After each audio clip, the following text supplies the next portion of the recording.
واحدة من الحاجات المهمة جدًا عشان بتساعدك إن أنت يكون عندك balanced career إن أنت تكون عارف أنت واقف فين في حياتك الشخصية. يعني إيه؟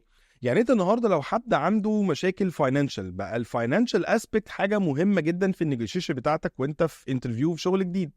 لو أنت النهارده بتفكر إن أنت تغيّر عربيتك أو تغيّر شقتك أو عايز تنقل من البلد اللي أنت فيها، بقى فكرة إن أنت تrelocate المكان بتاع شغلك ده بقى aspect مهم لازم تكون مركّز فيه. فبقى أنا النهارده لو شغال في شركة هي local company ما عندهاش أصلًا شغل برّه مصر، وأنا حابب إن أنا أنقل المكان بتاع العمل بتاعي، هتبقى الشركة دي أنا عارف في محطة من المحطات ما بقتش مناسبة ليّا ولازم أروح شركة تانية وهكذا.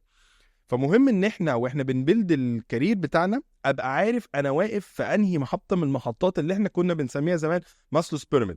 أنا واقف في أنهي محطة من محطات الpyramid دوّة، وإيه الnext step بتاعتي عشان أبقى عارف إن أنا وأنا باgrow وأنا باكبر في الcareer بتاعي، محتاج كمان إن أنا أكون قدامها in parallel stable في المحطات اللي قبل كده عشان خاطر أعرف إن أنا إيه، أكبر بالشكل اللي يخلّيني أعرف أنجح وأبقى stable أكتر في الcareer بتاعي.